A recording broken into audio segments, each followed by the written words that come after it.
नमस्कार और the deep dive में आपका स्वागत है।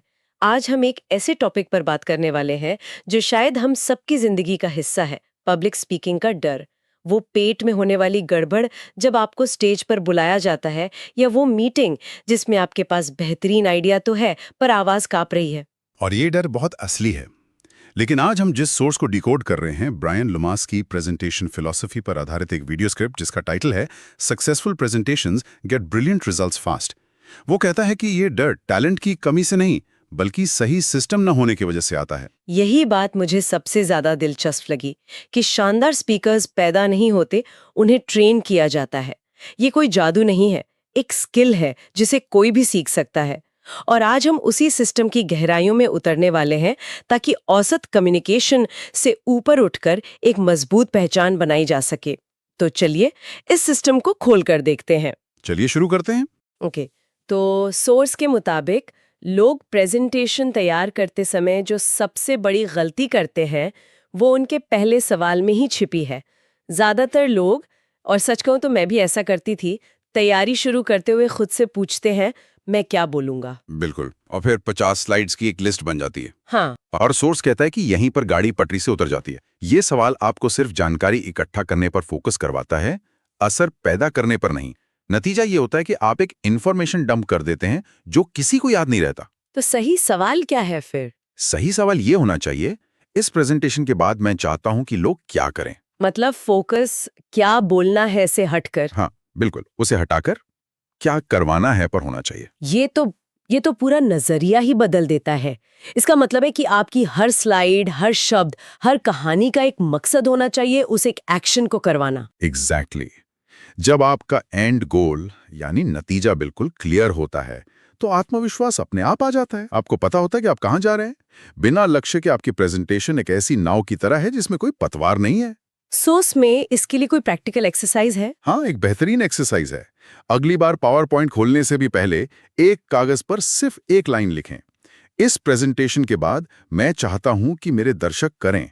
और उस खाली जगह को भरना ही आपकी आधी तैयारी है। जैसे एक स्टूडेंट का लक्ष्य सिर्फ ये नहीं होना चाहिए कि मैं अपना प्रोजेक्ट समझाऊंगा। नहीं, उसका लक्ष्य होना चाहिए मैं चाहता हूं कि मेरे टीचर मेरे प्रोजेक्ट को ए ग्रेड दें। बिल्कुल। या एक बिजनेस पिच का लक्ष्य ये नहीं है कि मैं अपने प्रोडक्ट के फीचर्स बताऊंगा, बल्कि मैं चाहता हूं कि इन्वेस्टर मुझे फंडिंग देने का फैसला करें। और यही सोच का पहला सुनहरा नियम है। हर प्रेजेंटेशन का एक स्पष्ट और एक्शन ओरिएंटेड नतीजा होना चाहिए। जब ये एक लाइन तय हो जाती है तो ये आपका फिल्टर बन जाता है। मतलब आप खुद से पूछ सकते हैं क्या ये स्लाइड मेरे लक्ष्य को पाने में मदद करेगी? अगर जवाब नहीं है तो उसे हटा दें। यही एक औसत और एक प्रभावशाली प्रेजेंटेशन के बीच का सबसे बड़ा फर्क है। ठीक है, तो मान लीजिए हमने अपना लक्ष्य तय कर लिया। हमें पता है कि हम दर्शकों से क्या करवाना चाहते हैं। लेकिन अगला सवाल है वो हमारी बात क्यों सुनेंगे? और यहीं पर सोर्स हमें दर्शकों के मनोविज्ञान की एक कड़वी लेकिन जरूरी सच्चाई बताता है। और वो सच्चाई ये है कि लोग आपको सुनने नहीं आते, वो अपना फायदा देखने आते हैं। हर कोई, चाहे वो आपका बॉस हो, क्लाइंट हो या टीचर हो, मन ही मन एक ही सवाल पूछ रहा होता है, इसमें मेरे लिए क्या है। What's in it for me? हाँ, WIFM। ये सुनने में थोड़ा स्वाभाविक लगता है, पर शायद ये इंसानी स्वभाव है। जब आप स्टेज पर जाकर कहते हैं हमारी कंपनी 1990 में शुरू हुई थी, तो दर्शक असल में सोच रहे होते हैं तो इससे मुझे क्या मिलेगा। बिल्कुल। जब आप अपनी डिग्री या उपलब्धियों के बारे में बताते हैं तो वो सोच रहे होते हैं इसका मेरी समस्या से क्या लेना देना है। वो आपके फैक्ट्स नहीं सुन रहे, वो उन्हें अपने मतलब के लिए ट्रांसलेट कर रहे हैं। तो इसका मतलब सोर्स का दूसरा सुनहरा नियम इसी से जुड़ा होगा। हाँ, और वो नियम है हमेशा दर्शकों के हितों के संदर्भ में बात करें। यानी अपनी हर बात को उनके फायदे से जोड़कर पेश करें। आपकी एक्सपर्टीज तब तक बेकार है जब तक दर्शक ये ना समझ लें कि वो उनकी किस प्रॉब्लम को सॉल्व कर सकती है। तो इसे प्रैक्टिकली कैसे करें? क्या हमें हर किसी का दिमाग पढ़ना होगा? नहीं, दिमाग नहीं पढ़ना है, बस थोड़ी रिसर्च करनी है। सोर्स हमें प्रेजेंटेशन से पहले खुद से 3 जरूरी सवाल पूछने को कहता है। ओके, क्या है वो सवाल? पहला, ये लोग कौन हैं और इनका नॉलेज लेवल क्या है? क्या ये बिगिनर्स हैं या एक्सपर्ट्स? दूसरा, इनकी सबसे बड़ी समस्या या चुनौती क्या है? ये आपको सुनने आए ही क्यों हैं? और तीसरा, इन्हें क्या परिणाम चाहिए? ये इस प्रेजेंटेशन से क्या हासिल करना चाहते हैं? वाह, ये तो एक तरह से एम्पैथी को स्ट्रेटेजी की तरह इस्तेमाल करना हुआ।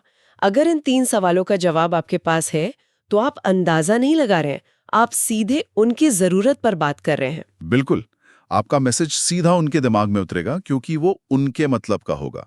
आप वही बोलेंगे जो वे सुनना चाहते हैं और उसी भाषा में बोलेंगे जिसे वे समझते हैं। सही बात है। और एक बार जब ये कनेक्शन बन गया, तो उस मैसेज को दिमाग तक पहुंचाने का सबसे अच्छा तरीका उसे एक प्रिडिक्टेबल ढांचे में रखना है। मुझे लगता है यहीं पर स्ट्रक्चर की बात आती है, जिसे सोर्स प्रेजेंटेशन की रीढ़ की हड्डी कहता है। बिल्कुल, बिना स्ट्रक्चर के दी गई जानकारी एक उलझे हुए धागे की तरह होती है। दर्शक कंफ्यूज हो जाते हैं और उनका ध्यान भटक जाता है। एक अच्छी प्रेजेंटेशन का स्ट्रक्चर बहुत सरल होता है, ओपनिंग, मिडल और क्लोजिंग। शुरुआत, मध्य भाग और अंत। हाँ, लेकिन सोर्स इन तीनों के मकसद को बहुत गहराई से समझाता है। शुरुआत करते हैं ओपनिंग से। सोर्स कहता है कि पहले 60 सेकंड सबसे ज्यादा कीमती होते हैं। यही वो टाइम है जब दर्शक तय करते हैं कि वे आपको अपना ध्यान देंगे या अपने फोन को। एग्जैक्टली। आपके पास उन्हें हुक करने के लिए सिर्फ 1 मिनट है। इसके लिए सोर्स 3 मजबूत तरीके बताता है। पहला, एक ऐसा सवाल पूछना जो उन्हें सोचने पर मजबूर कर दे। जैसे, आप में से कितने लोगों को लगता है कि आप एक अच्छे पब्लिक स्पीकर बन सकते हैं? दूसरा, एक छोटी रिलेटेबल कहानी सुनाना। और तीसरा, एक बोल्ड स्टेटमेंट देना। वो बोल्ड स्टेटमेंट वाला उदाहरण तो बहुत ही दमदार है। जैसे ये कहना कि 90% प्रेजेंटेशंस इसीलिए फेल होती हैं क्योंकि स्पीकर स्लाइड्स तैयार करते हैं, स्ट्रक्चर नहीं। हाँ, ये सुनते ही दर्शक चौंक जाते हैं। ये तुरंत एक प्रॉब्लम खड़ी कर देता है जिसका सोल्यूशन आप यानी स्पीकर उन्हें देने वाले हैं। ये इंस्टेंट वैल्यू क्रिएट करता है। अब आते हैं मिडल पर, जो आपकी प्रेजेंटेशन का मेन हिस्सा है। यहां सोर्स 3 के नियम यानी रूल ऑफ 3 की बात करता है। Rule of 3? हाँ, ये एक साइकोलॉजिकल फैक्ट है कि इंसानी दिमाग 3 चीजों को आसानी से याद रखता है। इसलिए आपकी पूरी प्रेजेंटेशन में 3 से 5 से ज्यादा मेन पॉइंट्स नहीं होने चाहिए। 3 पॉइंट्स, ये तो बहुत कम लगता है, खासकर जब आपके पास बताने के लिए बहुत कुछ हो। कम है, लेकिन असरदार है। Less is more. और हर पॉइंट को पेश करने के लिए भी एक 4 स्टेप पैटर्न बताया गया है। PEEB। PEEB। हाँ? P, पॉइंट, हाँ। अपना पॉइंट सीधे सीधे बताएं। E, एक्सप्लेन, उसे सरल भाषा में समझाएं। E, एग्जाम्पल, एक ठोस उदाहरण या कहानी दें। और B, बेनिफिट। और अंत में दर्शकों को बताएं कि इससे उन्हें क्या फायदा होगा। बिल्कुल। अरे, और ये जो B यानी बेनिफिट है, ये तो सीधा सीधा उस WIFM what's in it for me वाले सवाल का जवाब है जिसकी हमने पहले बात की थी। Exactly। वो B सिर्फ एक स्टेप नहीं है, वो हर पॉइंट की पंच लाइन है। सही है। और अंत में आता है क्लोजिंग, जिसे सोच सबसे कम आंका जाने वाला हिस्सा कहता है। लोग हमेशा शुरुआत और अंत याद रखते हैं। अगर आपका अंत कमजोर है तो पूरी प्रेजेंटेशन की याद भी धुंधली रह जाएगी। सही है। अक्सर लोग अंत में बस थैंक यू या एनी क्वेश्चंस कहकर खत्म कर देते हैं, जो बहुत फीका लगता है। और ये एक बहुत बड़ा मौका गंवाना है। एक मजबूत अंत का भी एक फॉर्मूला है। सबसे पहले अपने मुख्य बिंदुओं का एक छोटा सा सारांश मतलब समरी दें। इसके बाद दर्शकों को एक स्पष्ट कार्रवाई, एक क्लियर एक्शन करने को कहें जो हमारे शुरुआती लक्ष्य से जुड़ी हो। हाँ, और अंत में एक शक्तिशाली पंक्ति, एक पावरफुल लाइन के साथ अपनी बात खत्म करें जो उनके दिमाग में गूंजती रहे। तो हमारे पास मैसेज है, ऑडियंस की समझ है और स्ट्रक्चर भी है। अब बात करते हैं एक्चुअल परफॉर्मेंस की। और इसमें सबसे बड़ा एलिफेंट इन द रूम होता है पावर पॉइंट स्लाइड्स। हाँ, और सोर्स के मुताबिक स्लाइड्स को लेकर सबसे आम गलती है उन्हें अपनी स्क्रिप्ट बना लेना। लोग स्लाइड्स पर लंबे लंबे पैराग्राफ लिख देते हैं और फिर बस उन्हें पढ़ते रहते हैं, रह जाते हैं। मुझे लगता है स्लाइड्स ऑडियंस के लिए विजुअल ऐड होनी चाहिए, स्पीकर के लिए टेलीप्रॉम्प्टर नहीं। बिल्कुल सही कहा। स्लाइड्स के लिए सोर्स में कुछ सरल नियम दिए गए हैं। क्या है वो? एक स्लाइड पर सिर्फ एक आइडिया। लंबे वाक्यों की जगह छोटे कीवर्ड्स का इस्तेमाल करें। शब्दों से ज्यादा विजुअल्स यानी तस्वीरों और ग्राफ का सहारा लें। और सबसे जरूरी नियम, कभी भी अपनी स्लाइड्स को शब्द दर शब्द न पढ़ें। वो आपके लिए नहीं, दर्शकों के लिए है। स्लाइड्स के अलावा एक और चीज है जो बहुत मायने रखती है, डिलीवरी और कॉन्फिडेंस। सोर्स इस मिथक को तोड़ता है कि आत्मविश्वास कुछ लोगों में जन्म से होता है। हाँ, ये बहुत बड़ी गलतफहमी है। सोर्स के अनुसार आत्मविश्वास अच्छी तैयारी का नतीजा है और कुछ नहीं। जब आप जानते हैं कि आपको क्या बोलना है, कैसे बोलना है और क्यों बोलना है, तो आत्मविश्वास अपने आप आ जाता है। तो डिलीवरी को बेहतर बनाने के लिए कोई प्रैक्टिकल नियम है? हाँ, 4 नियम बताए गए हैं। पहला, धीरे बोलें। जब हम घबराते हैं तो तेज बोलने लगते हैं। धीरे बोलने से आप ज्यादा आत्मविश्वासी और कंट्रोल में लगते हैं। दूसरा, वाक्यों के बीच में जानबूझकर विराम मतलब पॉज लें। ये आपको सोचने का समय देता है और आपकी बात में वजन डालता है। तीसरा आई कांटेक्ट और चौथा खुली शारीरिक मुद्रा ओपन बॉडी पॉस्चर। हाँ, हाथ पैर बांधकर खड़े ना हो। और इन सब के अलावा सोर्स में एक सबसे शक्तिशाली टिप दी गई है। अच्छा, वो क्या है? वो है हमेशा खड़े होकर अभ्यास करें। खड़े होकर? हाँ, जब हम बैठकर अभ्यास करते हैं तो हमारी एनर्जी का लेवल अलग होता है, लेकिन जब हम खड़े होते हैं तो हमारी आवाज, हमारी सांसें और हमारी बॉडी लैंग्वेज सब कुछ बदल जाता है। प्रेजेंटेशन के असली माहौल को घर पर ही बनाने से उस दिन का डर काफी कम हो जाता है। ये सारी टिप्स बहुत अच्छी हैं, लेकिन इन सब के बावजूद उस एक एहसास का क्या करें जिसे हर कोई महसूस करता है, घबराहट यानी नर्वसनेस, वो पेट में तितलियां उड़ने वाला एहसास। सोर्स कहता है कि हर कोई घबराता है, चाहे वो कितना भी बड़ा स्पीकर क्यों ना हो। बिल्कुल, पेशेवर और एक नौसिखिए में ये फर्क नहीं है कि पेशेवर घबराता नहीं है। फर्क ये है कि पेशेवर लोग अपनी घबराहट को मैनेज करना जानते हैं, और इसका सबसे बड़ा राज है अपना फोकस शिफ्ट करना। फोकस शिफ्ट करना, इसका क्या मतलब है? इसका मतलब है आप किस चीज पर ध्यान दे रहे हैं। जब आप स्टेज पर जाने से पहले ये सोचते हैं, लोग मेरे बारे में क्या सोचेंगे, कहीं मैंने कोई गलती कर दी तो, क्या मैं बेवकूफ लगूंगा, तो आपका डर बढ़ता जाता है, क्योंकि यहां आपका पूरा ध्यान खुद पर है, अपनी इमेज पर है। जो कि बहुत स्वाभाविक है, हम सब यही सोचते हैं। स्वाभाविक है, लेकिन मददगार नहीं। इसके विपरीत पेशेवर स्पीकर अपना फोकस खुद से हटाकर दर्शकों पर ले जाते हैं।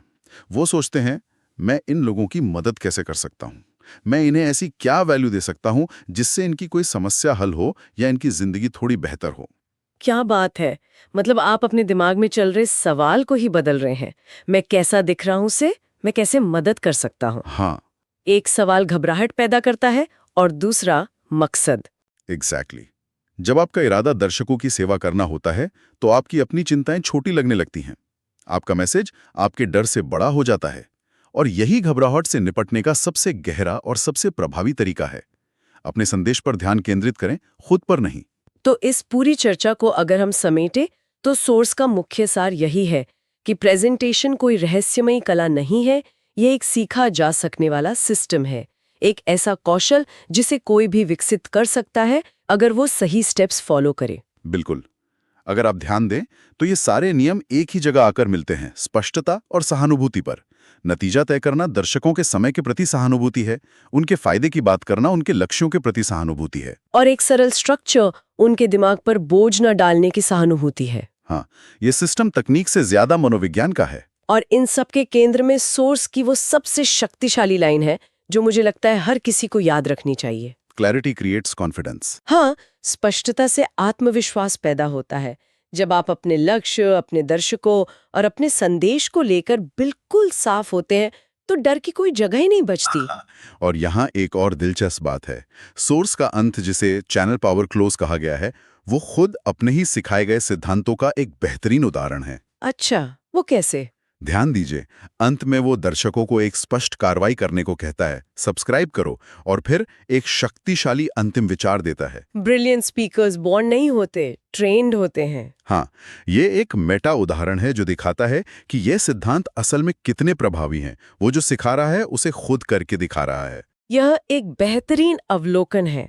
तो आज हमने प्रेजेंटेशन को एक सिस्टम के तौर पर देखा, और यहीं पर मैं अपने श्रोताओं के लिए एक विचार छोड़ना चाहती हूँ।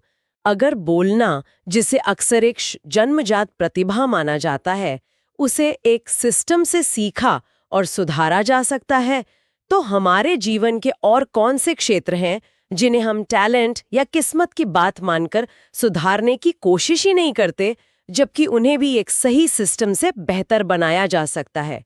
इस पर सोचिएगा।